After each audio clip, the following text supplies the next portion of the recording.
ছয় দফা দাবি আদায়ের পূর্ব ঘোষিত কর্মসূচির অংশ হিসেবে বিক্ষোভ মিছিল করছেন চট্টগ্রাম মহিলা পলিটেকনিক শিক্ষার্থীরা। আজ সকালে চট্টগ্রাম মহিলা পলিটেকনিক ইনস্টিটিউটের শিক্ষার্থীরা বিক্ষোভ মিছিল বের করে। এ সময় শিক্ষার্থীদের বিভিন্ন স্লোগান দিতে দেখা যায়।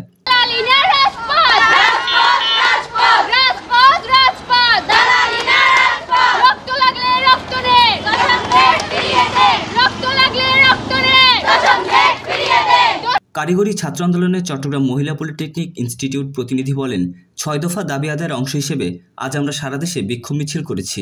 আমরা এমন কর্মসূচি পালন করেছি যাতে করে সাধারণ মানুষের কোনো ধরনের দুর্ভোগ না হয়। আজকে আমরা আমাদের শিক্ষা প্রতিষ্ঠান থেকে একটি বিক্ষোভ মিছিল বের করি। মিছিলটি ক্যাম্পাসের আশেপাশের এলাকা ঘুরে ফিরে ক্যাম্পাসে এসে শেষ হয়। পরবর্তী কর্মসূচি আমাদের কারিগরি ছাত্র আন্দোলন বাংলাদেশের ফেসবুক পেজে জানিয়ে দেওয়া হবে বলেও জানান তিনি। এর আগে শনিবার ২৬ এপ্রিল ফেসবুক কারিগরি শিক্ষার্থীদের প্ল্যাটফর্ম কারিগরি ছাত্র আন্দোলন বাংলাদেশের ফেসবুক পেজে এই ঘোষণা দেওয়া হয়। রোববার ২৭ এপ্রিল সারা দেশের সব পলিটেকনিক ইনস্টিটিউটের নিজ নিজ ক্যাম্পাসে একযোগে বিক্ষোভ মিছিল পালন এবং আগের দেওয়া সব নির্দেশনা অব্যাহত থাকবে বলেও জানান তিনি। প্রথম যেটা হচ্ছে সেটা হচ্ছে ক্রাফট নিয়ে সমস্যা, যেটা হচ্ছে যে তারা হচ্ছে ক্লাস 10 পাস করে আসে, ইন্টার পাস করে, তারা সবাই কিন্তু ইন্টার পাস না, অনেকে হচ্ছে ক্লাস 10 পাস করে আসে আমাদেরকে পড়ানোর জন্য। এখন তারা হচ্ছে ক্রাফট থেকে চাচ্ছে যে টিচার হওয়ার জন্য। এখন টিচার যে হতে চাচ্ছে, আমরা 4 বছর কষ্ট করে ডিপ্লোমার পরে আমরা তারপরে হচ্ছে যে ডিগ্রি অর্জন করে তারপরে বের হচ্ছে, আর তারা ক্লাস 10-এ পড়ে এসে আমাদের ওই জায়গাটাকে তারা হচ্ছে যে নিয়ে নিতে চাচ্ছে, যে তারা হচ্ছে যে টিচার হিসাবে আমাদেরকে শিক্ষা দিবে। একজন ক্রাফট যিনি হচ্ছে যে আমাদের যন্ত্রপাতি রক্ষণাবেক্ষণের দায়িত্ব, সে জানেই না আমাদের জিনিস যন্ত্রপাতি সেগুলো কি।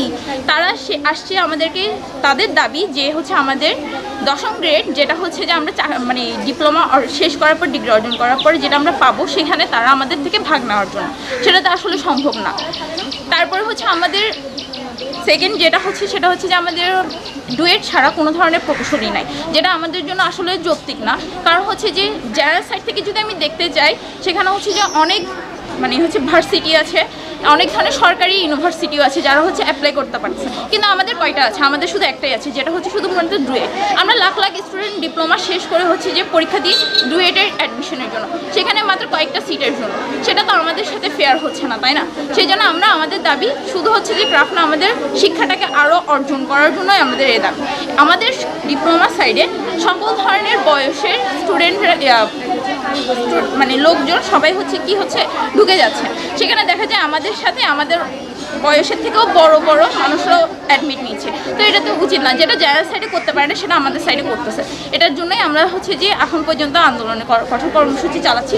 আমাদের যতদিন পর্যন্ত ৬ দফা আন্দোলনে কর্মসূচিগুলো মেনে নিবে না, ততদিন পর্যন্ত আমরা হচ্ছে যে আন্দোলন করব। ইতিমধ্যে আমাদের মধ্যে হচ্ছে যে সরকার থেকে ঠান্ডা মাথায় মানে ওনারা চাইছে যে বসে সমাধান করার জন্য একটা শীতল রুমে বসাইছে, কিন্তু ওনারা আমাদের দাবি মেনে নেয় নাই। ওনারা শুধু বলছে হ্যাঁ মেনে নিব, ওনারা মৌখিক কথা বলছে। আমরা তো চাচ্ছি ওনাদের থেকে একটা লিখিত। আমরা জানি দেশের সাথে সাথে হচ্ছে যে কোনো ধরনের কিছুই চেঞ্জ করা সম্ভব না, কিন্তু আমরা চাচ্ছি যে এখন আমাদেরকে লিখিত কোনো কিছু দিয়ে ওনারা আমাদেরকে প্রমাণ দেখ যে হ্যাঁ ওনারা এগুলো আমাদের মেনে নিবে। ৬ দফা যখনই আমাদেরকে বললো আমাদের ৬ দফা আন্দোলন মেনে নিবে, আমরা সাথে সাথে হচ্ছে আমাদের রাজপথ ছেড়ে আমরা আমার ক্লাসরুমে ফিরে আসবো। ইতিমধ্যে আমরা হচ্ছে প্রশাসনিকে তালা মেরে দিয়েছি প্রত্যেকটা পলিটেকনিক। যতদিন পর্যন্ত আমাদের কঠোর কর্মসূচি চলবে, যতদিন আমাদের দাবি মেনে নিবে না, আমরা প্রশাসনিকে তালা দেওয়া থাকবে। এটাই হচ্ছে আমাদের।